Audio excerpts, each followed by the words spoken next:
दूसरा, श्री रामचंद्र जी अपनी खुद की स्त्री सीता का भी संस्कार नहीं काट पाए। सीता जी जब राजा जनक के घर में थी उस समय उसको एक पक्षी के द्वारा जो है एक वो श्राप दिया गया था, एक तोते के द्वारा उसको एक श्राप दिया गया था। वो तोता फिर आगे चल के वो कौन बना? वो धोबी बना। जिस तोते ने सीता जी को जो है श्राप दिया था कि तू भी एक समय अपने पति के वियोग में जब तू गर्भ धारण कर चुकी होगी उस समय तू भी अपने जो है वो पति के वियोग में ऐसे ही मरेगी, भटकेगी। क्योंकि सीता जी ने एक तोता पक्षी का जोड़ा पकड़ लिया था जो कि गर्भवती थी वो, और सीता ने उसको पिंजरे में कैद कर लिया, जबकि उन्होंने बार बार उनसे प्रार्थना की कि हम जंगल में घूमने वाले हम पक्षी हैं और मेरा जो है मतलब बच्चे उत्पन्न करने का समय जो है वो नजदीक है, मैं जंगल में जाके अपना घोंसला बनाऊंगी, आप मुझे छोड़ दो। वो तोता भी उनसे विनय कर रहा था, लेकिन फिर भी सीता जी ने उनको नहीं छोड़ा। तो वो जो मादा जो तोता थी वहीं पे उसने अपने जो है वो प्राण त्याग दिए।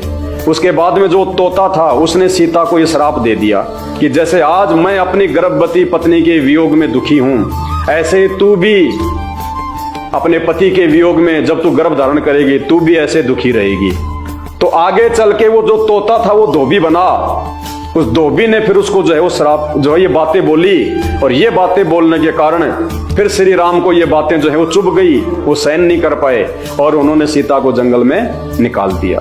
सुनिए ये कहानी, सीता का अपवाद करने वाले धोबी के पुनर्जन्म का वृतांत। यानी वो धोबी था, वो पिछले जन्म में कौन था जिसने सीता के विषय में ऐसी बात कही जिसके चलते रामचंद्र जी ने सीता जी का बहिष्कार कर दिया, उनको जंगल में निकाल दिया।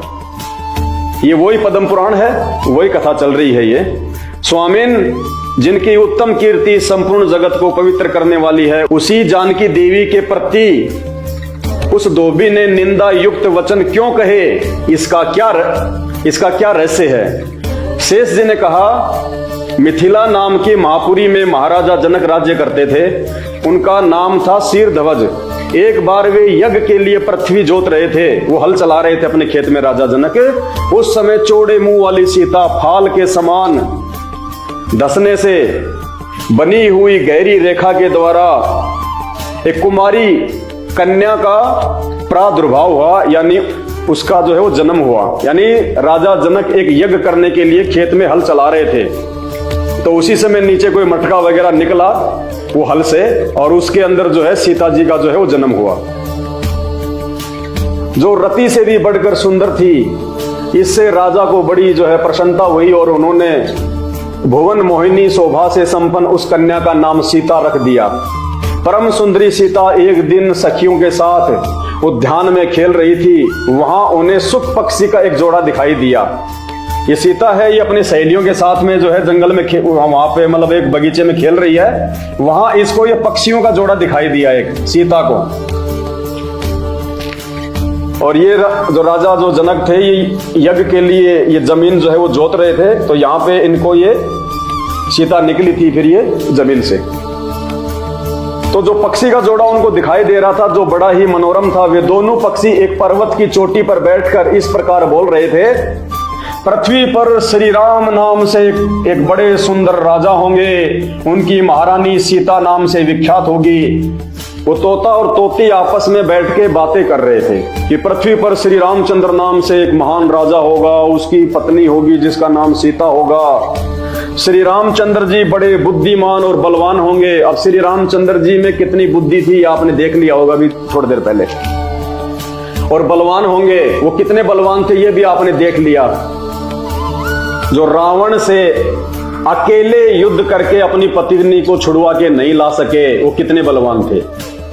अरे रावण भी तो लंका से अकेला आके सीता को ले गया था, क्या श्री रामचंद्र जी अकेले जाके सीता को लेके नहीं आ सकते थे?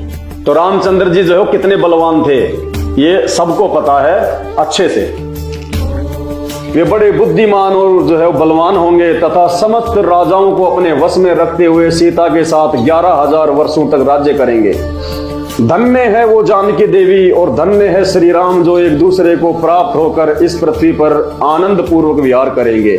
उन्होंने अपने जीवन में कितना आनंद मनाया ये भी सबको पता है। तो वो तोता तोती इस प्रकार की बातें कर रहे थे सीता जी के आगामी समय को लेके।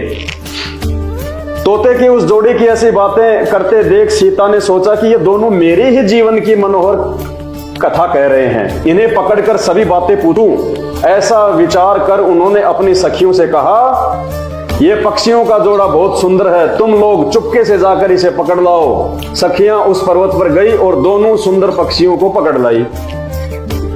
लाकर उन्होंने सीता को अर्पण कर दिया। सीता उन पक्षियों से बोली, तुम दोनों बड़े सुंदर हो, देखो डरना नहीं, बताओ तुम कौन हो और कहां से आए हो, राम कौन है और सीता कौन है, तुम्हें उनकी जानकारी कहां से हुई, इस सारी बातों को जल्दी जल्दी बताओ, मेरी ओर से तुम्हें भय नहीं होना चाहिए। सीता के इस प्रकार पूछने पर दोनों पक्षी जो है सब बातें बताने लगे।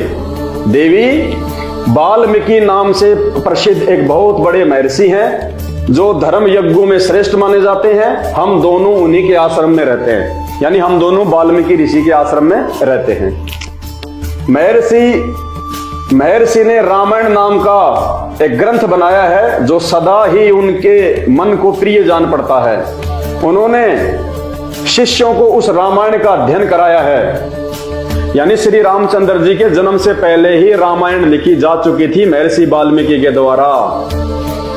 तो वो कथा जो है तोता और तोती भी सुनते थे। जब महर्षि अपने आश्रम में जब अपने भक्तों को राम और सीता की वो कथा सुनाया करते थे, रामायण सुनाया करते थे कि आगे चल के एक ऐसा राम होगा, एक ऐसी सीता होगी, 14 साल का वनवास मिलेगा, रावण ले जाएगा, वो तोता तोती भी उनके आश्रम में एक पेड़ पे बैठ के सारी बातें जो है वो सुना करते थे। तो उनको याद हो गई थी तथा प्रतिदिन वे संपूर्ण प्राणियों के हित में संलग्न रहकर उस रामायण के पद्यों का चिंतन किया करते हैं। रामायण का कलेवर बहुत बड़ा है, हम लोगों ने उसे पूरा पूरा सुना है। बार बार उसका गान और पाठ सुनने से हमें भी उसका अभ्यास हो गया है। राम और जानकी कौन है, इस बात को हम बताते हैं तथा इसकी भी सूचना देते हैं कि श्री राम के साथ क्रीड़ा करने वाली जानकी के विषय में क्या क्या बातें होने वाली हैं। तुम ध्यान देकर सुनो। महर्षि श्रृंग ऋषि के द्वारा कराए हुए पुत्रेष्टि यज्ञ के प्रभाव से भगवान विष्णु, राम, लक्ष्मण, भरत और शत्रुघ्न ये 4 शरीर धारण करके प्रकट होंगे। देवंगनाएं भी उनकी उत्तम कथा का गुणगान करेंगी। ये सारी बातें उसने, तोता ने जो है सीता जी को बताई। कानों को अत्यंत मधुर प्रतीत होने वाली पक्षियों की ये बातें सुनकर सीता ने उन्हें मन में धारण किया और पुनः उन दोनों से इस प्रकार पूछा, राम कहाँ होंगे। सीता ने कहा कि राम का जन्म कहाँ होगा, किसके पुत्र हैं और कैसे वे दुल्हे वेश में आकर जानकी को ग्रहण करेंगे और कैसे वो जो है शादी करके सीता को लेके जाएंगे, तथा मनुष्य अवतार में उनका श्री विग्रह कैसे होगा, यानी मनुष्य अवतार में जो श्री राम होंगे उनका शरीर कैसा होगा। श्री विग्रह मानी उनका शरीर कैसा होगा, उनकी बॉडी कैसी होगी। उनके प्रश्न सुनकर सुखी मन ही मन जान गई कि ये सीता है।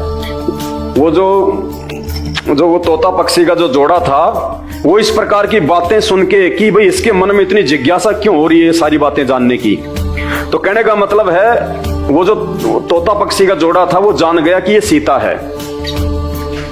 उन्हें पहचान कर वह सामने आकर उनके चरणों में गिर पड़ी और बोली, श्री रामचंद्र जी का मुख कमल की कली के समान सुंदर होगा, नेत्र बड़े बड़े तथा खिले हुए। मतलब इन्होंने श्री रामचंद्र जी के शरीर का वर्णन किया। उसके बाद क्या होता है, फिर उस तोती ने पूछा, उस पक्षी ने पूछा, परंतु सुंदरी तुम कौन हो, तुम्हारा नाम क्या है, क्यों तुम इतनी चतुरता और आदर के साथ श्री रामचंद्र जी के गुणों का कीर्तन सुनने के लिए सवाल कर रही हो। पक्षियों की ये बातें सुनकर जनक कुमारी सीता अपने जन्म की ललित एवं मनोहर चर्चा करती हुई बोली, जिसे तुम लोग जानकी कह रहे हो वह जनक की पुत्री मैं ही हूं। मेरे मन को लुभाने वाले श्री राम जब यहां आकर मुझे स्वीकार करेंगे तब मैं तुम दोनों को छोड़ूंगी। अब सीता ने फालतू का पंगा पा लिया।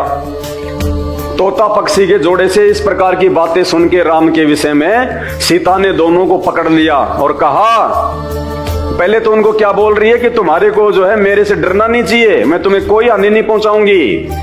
और जब उसने सारी राम कहानी सुनी फिर सीता ने दोनों को पकड़ लिया और क्या कहा, जब तक श्री रामचंद्र जी शादी करने के लिए यहां नहीं आएंगे, जब तक मैं उनकी जो है वो पत्नी नहीं बन जाऊंगी तब तक तुम्हें नहीं छोड़ूंगी। मेरे मन को लुभाने वाले श्री राम जब तक यहां आकर मुझे स्वीकार नहीं करेंगे तब तक मैं तुम दोनों को छोड़ूंगी, यानी उस समय तक मैं तुम्हें नहीं छोड़ूंगी, अन्यथा नहीं, क्योंकि तुमने अपने वचनों से मेरे मन में लोभ उत्पन्न कर दिया है। अब तुम इच्छा अनुसार खेल करते हुए मेरे घर में सुख से रहो और मीठे मीठे पदार्थ भोजन करो। यह सुनकर सुग्गी ने जानकी से कहा, यानी उस मादा जो है तोता ने जानकी से कहा, सीता से कहा, साध्वी हम जंगल के पक्षी हैं, पेड़ों पर रहते हैं और सब जगह विचरा करते हैं, हमें तुम्हारे घर में सुख नहीं मिलेगा। मैं गर्भिणी हूं, यानी मेरे जो है बच्चा है मेरे गर्भ में, मैं गर्भिणी हूं, अपने स्थान पर जाके बच्चे पैदा करूंगी, उसके बाद फिर तुम्हारे यहां आ जाऊंगी। वो तोते ने कहा कि मेरे पेट में अंडे हैं और मैं तुम्हारी तरह जंगल की महलों में नहीं रहती हूं, मैं जंगलों में रहती हूं, वही मैं मेरे बच्चे उत्पन्न करूंगी और बच्चे उत्पन्न करने के बाद मैं फिर आ जाऊंगी मैं तुम्हारे पास में। वो तोती कह रही है। सीता क्या बोली, उसके बाद फिर तुम्हारे यहां आ जाऊंगी। उसके ऐसा कहने पर भी सीता ने न छोड़ा। बताओ, उस पक्षी के इतना विनय करने के बाद भी सीता ने उसको नहीं छोड़ा।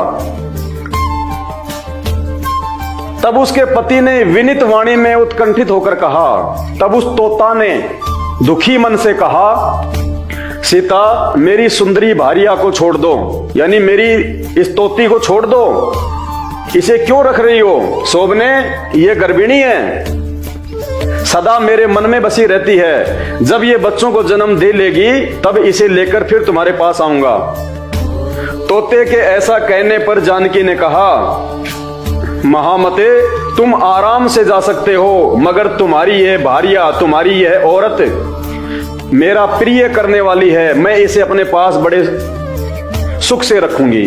सीता ने उस तोते से कहा कि तुम जा सकते हो, मैं इसको नहीं छोड़ूंगी।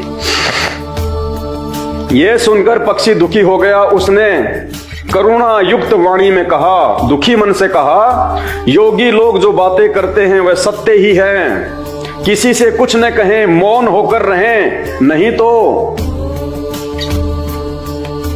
उन्मत्त प्राणी अपने वचन रूपी दोष के कारण ही बंधन में पड़ता है। यदि हम इस पर्वत के ऊपर बैठकर वार्तालाप ना करते होते तो हमारे लिए ये बंधन नहीं होता, इसलिए मौन ही रहना चाहिए। इतना कहकर पक्षी पुनः बोला, सुंदरी मैं अपनी इस भारिया के बिना जीवित नहीं रह सकता। तोता बोला, मैं अपनी तोती के बिना जीवित नहीं रह सकता, इसलिए इसे छोड़ दो। सीता तुम बड़ी अच्छी हो, मेरी प्रार्थना मान लो। इस तरह नाना प्रकार की बातें कहकर उसने समझाया, किंतु सीता ने उसकी पत्नी को नहीं छोड़ा। तब उसकी भारिया ने क्रोध और दुख से आकुल होकर जानकी को शाप दे दिया। तोती ने दुखी होकर, परेशान होकर जब सीता ने उसको नहीं छोड़ा तो उस तोती ने सीता को श्राप दे दिया। क्या कहा, अरे जिस प्रकार तू मुझे इस समय अपने पति से अलग कर रही है, वैसे ही तुझे स्वयं भी गर्भिणी अवस्था में श्री राम से अलग होना पड़ेगा। जैसे तू मुझे इस अवस्था में, मेरे पेट में मेरे बच्चे हैं, मैंने गर्भ धारण कर रखा है, इस स्थिति में जो तू मुझे अपने पति से अलग कर रही है, मैं तुझे श्राप देती हूं, तुझे भी ऐसी ही स्थिति में जब तुझे गर्भ होगा तुझे अपने श्री राम से अलग होना पड़ेगा। ये श्राप लगा हुआ था जिनको हम माता सीता कहते हैं, जिनकी हम पूजा जो है वो करते हैं, ये श्राप लगा हुआ था इनको। अरे पूर्ण परमात्मा को श्राप नहीं लगता। जो पूर्ण शक्ति होती है, जो सबसे ऊपर होते हैं, उनको श्राप नहीं लगता। यूं कहकर पति वियोग के शोक से उसने प्राण निकल गए।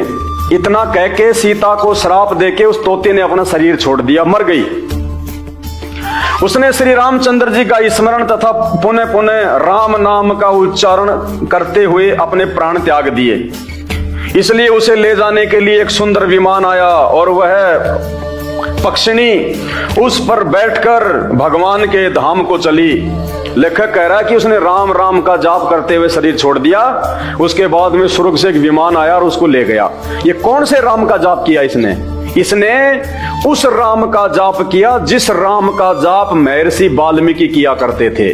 त्रेता युग में जन्मे श्री रामचंद्र का नहीं, उस राम का जो राम से भी जो पहले है। राम राम सब जगत बखाने, आदि राम कोई बिरला जाने। उस राम का जो सतयुग में भी था, जो हमेशा रहता है, जिसने सारी सृष्टि को रचा है।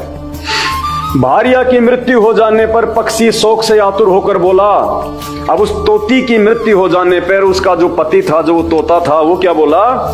मैं मनुष्यों से भरी हुई श्री राम की नगरी अयोध्या में जन्म लूंगा। बोला मैं अयोध्या में जन्म लूंगा। मेरे ही वाक्य से उद्वेग में पड़कर इसे पति के वियोग का भारी दुख उठाना पड़ेगा। उस तोते ने कहा कि मैं भी श्री राम की नगरी अयोध्या में जन्म लूंगा मानव शरीर में, और मेरे ही वाक्य सुनकर श्री रामचंद्र जी जो है वो दुखी होंगे और जो है सीता तेरे को वो जंगल में निकालेंगे। यानी वो जो धोबी था, वो धोबी कौन था? वो तोते वाली आत्मा थी वो। ये कहकर वह वहां से चला गया। क्रोध और सीता जी का अपमान करने के कारण उसका धोबी की योनि में जन्म हुआ।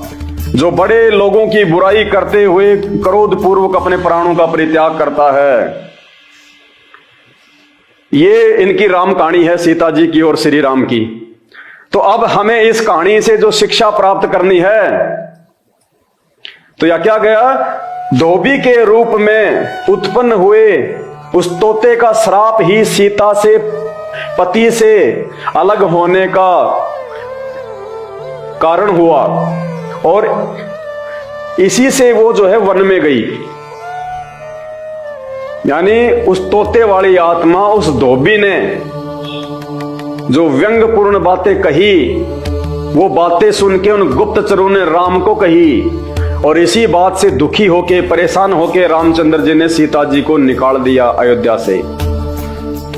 तो भाई और बहनों, हमें समझना ये है कि हम जिस श्री राम को भगवान मान के, परमात्मा मान के, देवादि देव मान के, सबसे बड़ा मान के हम जिसकी पूजा कर रहे हैं, राम नवमी मनाते हैं, उनके गुणगान करते हैं, बड़े बड़े मंदिर बना रखे हैं, मूर्तियां बना रखी हैं कि इनकी भक्ति करने से हमारे सारे संकट ही कट जाएंगे।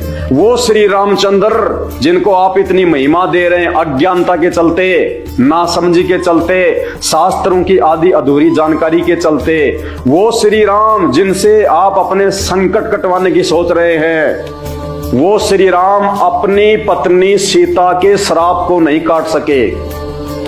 जो श्राप सीता जी को एक तोते के कारण लगा था, वो भगवान थे तो अपनी पत्नी के श्राप को क्यों नहीं काट सके?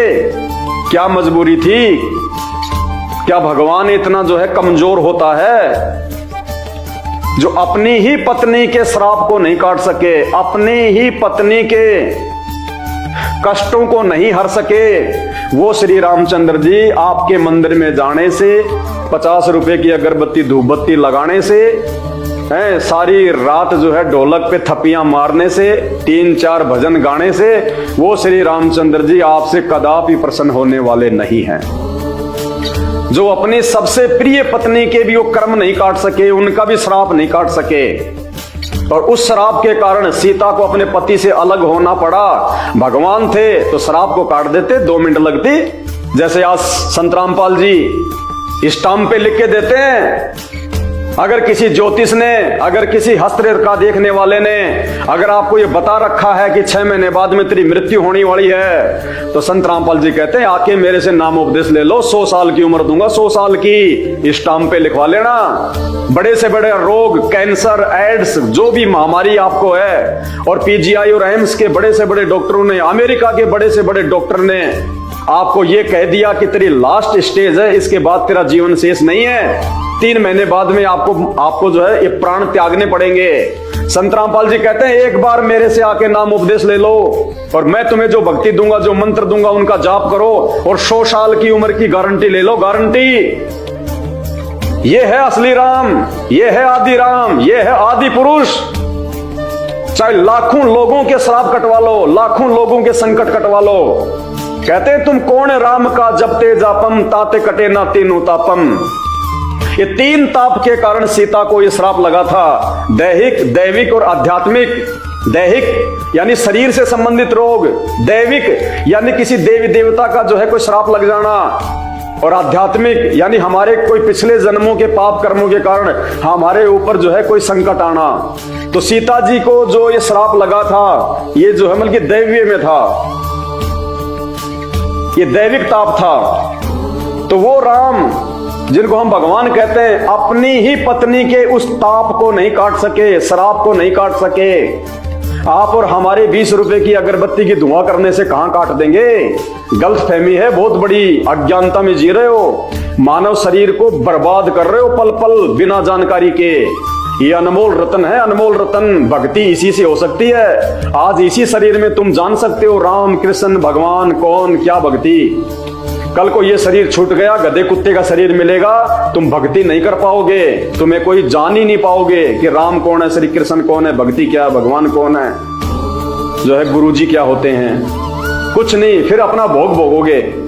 तो आज समय है, धरती पे परमात्मा है, वो सबका राम, वो आदि राम, वो सकल सृष्टि का रचनहार, वो कबीर देव जो सबके ऊपर है, जिसके ऊपर कोई श्राप काम नहीं करता। जैसे हमारे देश के माननीय राष्ट्रपति जी, जिनको हम राष्ट्रपिता कहते हैं, राष्ट्रपति कहते हैं, उनके ऊपर कोई श्राप काम नहीं करता, उनके ऊपर कोई FIR काम नहीं करती, क्योंकि वो देश के प्रथम नागरिक है। और राष्ट्रपति जब तक अपने कार्यकाल में रहता है, उसके ऊपर कोई मुकदमा नहीं हो सकता, कोई FIR नहीं हो सकती, कोई उनको जेल नहीं भेज सकता। अपनी मर्जी से चाहे लाख बार वो जेल में जाएं, लोगों की जो है मतलब देखने के लिए, जैसे राष्ट्रपति जी जेल का दौरा करते हैं, तो जब वो जेल में जाते हैं तो वो किसी अपराधी के रूप में नहीं जाते, वो किसी जो है कैदी के रूप में नहीं जाते, वो अपनी मर्जी से जाते हैं, ये देखने के लिए कि जो कैदी है उनका जीवन कैसा है, उनको सुख सुविधा है कि नहीं है, जो उनको सरकार की तरफ से दी जानी चाहिए। बाकी राष्ट्रपति देश में सबसे ऊपर होता है, सबसे ऊंची पोस्ट है, वो प्रथम नागरिक है, वो लोगों की सजा भी माफ कर सकता है। अगर किसी को फांसी की सजा सुप्रीम कोर्ट ने सुना दी हो तो राष्ट्रपति उसको माफ कर सकता है। इसी प्रकार वो आदि राम, वो सबका राम, वो सबका पिता है। जैसे राष्ट्रपति खाली एक देश का पिता है, खाली एक देश का पति है, वो आदि राम वो सबका पति है। वो कबीर देव जो आज संत रामपाल जी के रूप में धरती पे प्रकट हैं, ये सबके पति है, सबके बाप हैं। जैसे राष्ट्रपति जो है एक खूनी को भी माफ कर सकता है, जिसको फांसी की सजा सुप्रीम कोर्ट ने दे दी हो उसको भी माफ कर सकता है, इतनी पावर है उसके पास में। इसी प्रकार वो आदि राम, चाहे किसी भी देवी देवता ने आपको कोई भी भयंकर से भयंकर श्राप क्यों ना दे दिया हो, वो आदि राम, वो सतगुरु रामपाल जी भगवान आज अपनी भक्ति से किसी भी प्रकार के जो है श्राप को चुटकियों में काट देंगे, चुटकियों में। उसको कहते हैं असली राम, आदि राम। ये तो आधे अधूरे राम है, आधे अधूरे भगवान है। ये खुद के श्राप नहीं काट सके।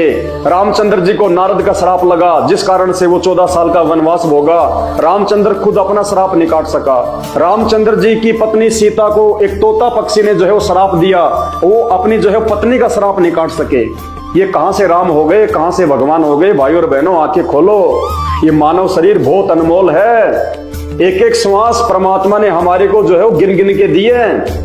इस मानव जो शरीर जो चल रहा है ना, ये हमारी श्वासों के आधार पे चलता है। ये जो श्वास है, ये गिनती की दी हमारे को परमात्मा ने, और इस श्वासों का केवल एक ही यूज है, सच्चे गुरु की शरण में आके फिर वो जो हमें जो मंत्र देंगे, उन मंत्रों की हम साधना करें, हम भक्ति करें। वरना इस मानव शरीर का और कोई मतलब नहीं है। पशु का तो मूत्र भी काम आता है, उसका गोबर भी काम आता है। इंसान का ना मूत्र काम आता, ना इसका जो है वो गोबर काम आता, ना इंसान की चर्बी काम आती। पशु की जो है वो चर्बी से तो आप मतलब ढोलक बना लो, जूते बना लो, आप बेल्ट बना लो, जो मर्जी बना लो आप। उसकी तो हड्डियां भी काम में आती हैं। इस नर देह का तो कुछ भी काम में नहीं आता है। इसका सबसे बड़ा उपयोग एक ही है जो परमात्मा ने दिया है, बताया है। केवल इस शरीर से हम भगवान पा सकते हैं, हम भक्ति कर सकते हैं। अन्य योनियों में परमात्मा प्राप्ति नहीं हो सकती, केवल मानव योनि में होती है। तो भाइयों और बहनों, समझो इस मानव योनि की सार्थकता को समझो। संत रामपाल जी भगवान के सत्संग सुनना शुरू करो, वरना जैसे आए थे खाली हाथ वैसे खाली हाथ जाओगे। कहते हैं कबीरा सब जग निर्धना, धनवंता ना कोई, और धनवंता सोई जानिए जिसके पास भक्ति वाला धन होए।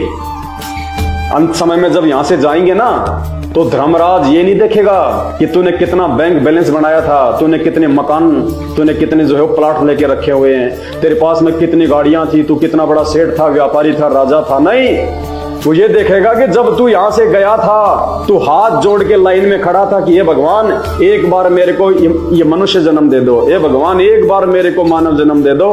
अब की बार मैं भक्ति करूंगा, मैं सच्चे संत की खोज करूंगा, भक्ति करूंगा मैं। और नीचे जाते ही फिर तू भूल गया यार दोस्ती, खाना पीना, शराब, मांस, गुटके, चोरी जारी। भक्ति भी करी तो उल्टी भक्ति करी, मनमुखी तूने मंत्र जाप किए। ला क्या लाया भक्ति धन दिखा मेरे को। तो वो पैसा नहीं मांगेगा धर्मराज, वो चेक नहीं मांगता, वो जैक नहीं मांगता। वो ये नहीं देखेगा कि नीचे तेरे 20 प्लाट हैं, तेरी 20 कोठियां हैं, तेरा इतना बड़ा तेरा परिवार है, तू बहुत बड़ा कोई अध्यक्ष था, बहुत बड़ा तू कोई राजनायक था। नहीं, सब नंगे खड़े होंगे वहां पे एक लाइन में, राजा से लेके भिखारी। और वो पूछेगा ला क्या जी, अरे भक्ति धन, तू गया तब रो रहा था ना, देख डिस्प्ले चला देगा वहां पे कि देख तू क्या बोल रहा था, हे भगवान एक मानव जन्म दे दो, अब की बार भक्ति करूंगा और कुछ नहीं करूंगा, मेरे को तो सब पता चल गया, बाकी सब बेकार है। बेटा बेटी, ये कार कोठी, यार दोस्त, मान बढ़ाई, ये पैसा रुपया, सब वही की वही रह जाएंगे। ला क्या लाया, तूने कितने जो है नाम जपे, तेरा गुरु कौन है बता, दिखा। जी मैंने तो कोई गुरु नहीं बनाया, मुझे तो पता ही नहीं चला। अरे धरती पे भगवान आया हुआ था नालायक, अजी मुझे तो किसी ने नहीं बताया। फिर ये वीडियो चला दिए जाएंगे जो आप देख रहे हो कि देख 2 घंटे से वो बेचारा थूक बिलो रहा था कि धरती पे संत रामपाल जी के रूप में भगवान आए हुए हैं, परमात्मा आए हुए हैं, ये सबके राम हैं, श्री राम के भी राम हैं। और तू नीचे गालियां निकाल रहा था कि वो तो बलात्कारी है, वो तो ये है, वो तो वो है, माँ बहन की गालियां दे रहा था। चल फिर नरक में ठोका जाएगा, नरक में गरम गरम लोहा उसके मुंह में डाला जाएगा, छाती पे हथौड़े मारेंगे यम के दूत। सच्चे संत की निंदा करने वालों के साथ में ये बनता है। कहते हैं सतगुरु का सिजदा करूं, यानी बारंबार मैं उनको दंडवत करूं, सतगुरु का सिजदा करूं जिसने कर्म छुटाए कोट, और ऐसे गुरु की जो निंदा करे उसके यम फोड़ेंगे होठ। ऐसे महान संत की, ऐसे महान श्री राम की जो निंदा करता है, जब वो संत रूप में आते धरती पे, कहते हैं फिर यम के दूत उसके होठों पे मारते हैं हथौड़े। होठों का नाम इसलिए लिया है कि होठों पे जब थोड़ी सी चोट लगती है तो बहुत जल्दी यहाँ पे सोजन आ जाता है और दर्द भी बहुत होता है। तो कहते हैं वो यम के दूत होठों पे मारेंगे भाले, वो नहीं देखते फिर इसके कहां लगेगी कहां नहीं लगेगी। तो भाई और बहनों, विनती है, प्रार्थना है, हाथ जोड़ के निवेदन है, ना आप मेरे रिश्तेदार हैं, ना मैं आपका रिश्तेदार हूं, ना मैं आपको जानता, ना आप मुझे जानते। मैं तो केवल अपने गुरु भगवान के आदेश अनुसार उनसे ये ज्ञान लेने के बाद में आप भाई बहनों को जगाने के लिए, क्योंकि आपका मानव जन्म इन नकली धर्म गुरुओं की शास्त्र विरुद्ध भक्ति के कारण बर्बाद हो रहा है। पल पल आप जो है बल्कि नरक की तरफ जा रहे हैं। आंखें खोल लो समय रहते, ये तुम्हारे काम धंधे, तुम्हारा परिवार, तुम्हारा शरीर भी सतगुरु की शरण में आने के बाद में ही ढंग से चलेगा। और वर्तमान में यदि तुम्हें कोई थोड़ा बहुत कोई लाभ मिल रहा है, कोई सुख मिल रहा है घर में, परिवार में, व्यापार में, तो ये ना सोचना नकली धर्मगुरुओं के कारण मिल रहा है। मैंने तो गुरुजी बना रखे हैं जो मेरे को राधे राधे शाम मिला देगा, जाप दे रखा है, हरिओम हरिओम। नहीं, तुम्हें पिछले संस्कार मिल रहे हैं। जैसे वो टटीरी पक्षी थी, उसके पिछले संस्कारों की वजह से परमात्मा ने उसके अंडों की रक्षा की थी। इसी प्रकार तुम्हें वर्तमान में जो लाभ मिल रहे हैं, तुम्हारे पिछले मानव जन्म में तुमने जो भक्ति की होगी ना, ये उसके प्रतिफल में तुम्हारी जो बैटरी चार्ज है उससे तुम्हारा जीवन चल रहा है। ये नकली संतों तुम्हारा जीवन जो है बर्बाद करने की तरफ आगे बढ़ा रहे हैं। और वास्तव में यदि तुम्हारे भाग्य में कोई लाभ नहीं है, तुम्हारे भाग्य में यदि कोई सुख नहीं है, तो वर्तमान में ये परमात्मा संत रामपाल जी के रूप में धरती पे प्रकट है, नया भाग्य लिख देगा उसको काट के। ये वो समर्थ राजा राम है। असली राजा ये है शहंशाह, जो सतलोक का राजा है, सबसे ऊपर के लोक में जो रहता है, जो सिंहासन पे बैठा हुआ है, जो पूरे ब्रह्मांडों का संचालन करता है वहां बैठ के अपने एक रूप में।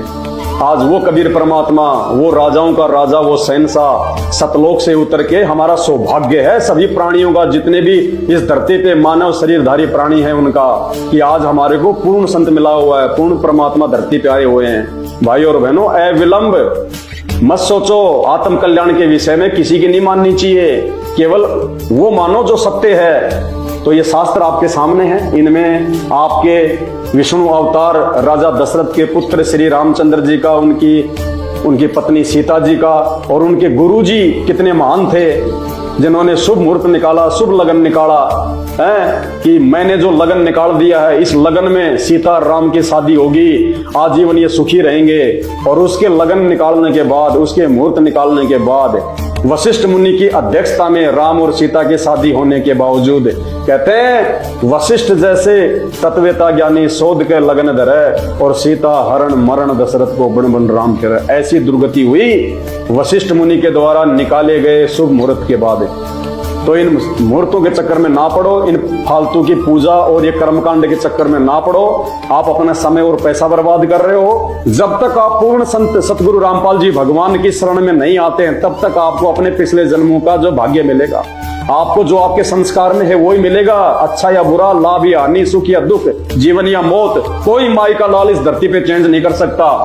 कोई शंकराचार्य, कोई मठाधीश, कोई जी हो, कोई चेंज नहीं कर सकता। अगर कोई चेंज कर सकता है इन हाथों की रेखाओं को, माँ के गर्भ में जो है उस आत्मा के लिखे गए उस भाग्य को, तो केवल धरती पे एकमात्र संत रामपाल जी हैं। इनके अलावा कोई दूसरा कोई पुरुष नहीं है। अभी आपके संस्कार के ऊपर है, यह बातें आपको कितनी समझ में आती हैं, या आप जी इन बातों को जो है कितना हल्के में और मजाक में लेते हैं। खैर, हमारी जिम्मेदारी है, हम निभाएंगे एक मनुष्य होने के नाते, और एक सच्चे संत का छोटा सा, तुच्छ, अदना सा एक उनका भगत होने के नाते मेरी जिम्मेदारी बनती है कि जिस अज्ञान और पाखंड को मिटाने के लिए आज मेरे गुरुदेव भगवान ने 28 वर्षों से जो संघर्ष किया है, और जिस कदर आज वो पूरे विश्व के उद्धार के लिए, पूरे विश्व के कल्याण के लिए, थोड़े से समय के लिए जो वे जेल में जाके बैठे हुए हैं, जो वो लीला कर रहे हैं, आज मेरी जिम्मेदारी बनती है उनकी गैर हाजिरी में, उनकी गैर मौजूदगी में, कि जो काम मेरे बाप ने किया उस काम को मैं आगे बढ़ाऊं, उस काम में मैं उनका सहयोग दूं, वरना धिक्कार है मेरे जीवन को।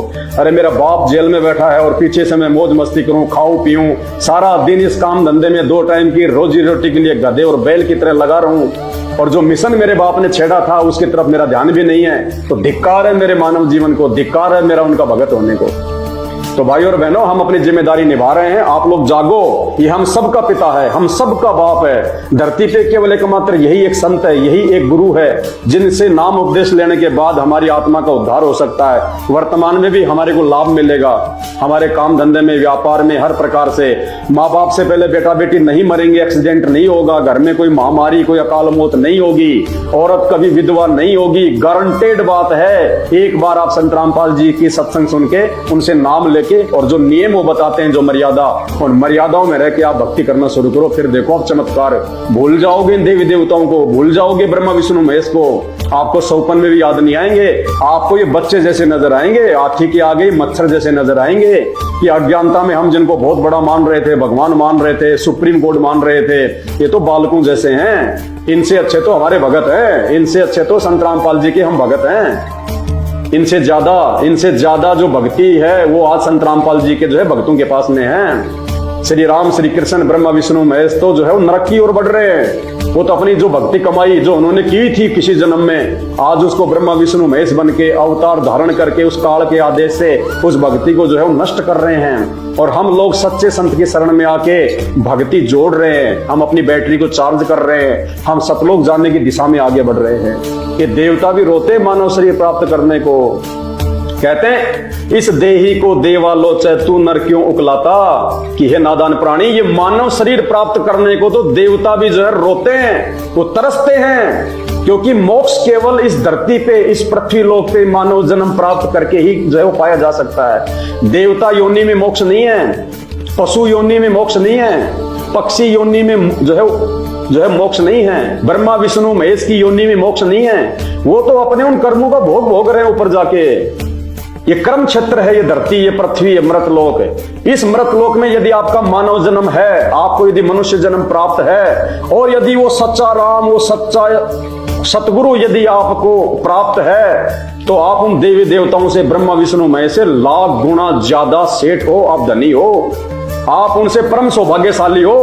वो ब्रह्मा विष्णु महेश और उनके अवतार तो मरने के बाद में 84 में जाएंगे, और तुम इस मानव शरीर से उस आदि राम, उस तत्वदर्शी संत, उस कबीर देव सतगुरु रामपाल जी भगवान की शरण प्राप्त करके, उनकी भक्ति करके, उनकी मर्यादा में रह के तुम सदा सदा के लिए जन्म और मरण से मुक्ति पाने जा रहे हो, सतलोक में जा रहे हो, सचखंड में जाओगे, जहां हमारे बाप के जो है कोटे से हमें सब कुछ मिलेगा, सब कुछ मिलेगा।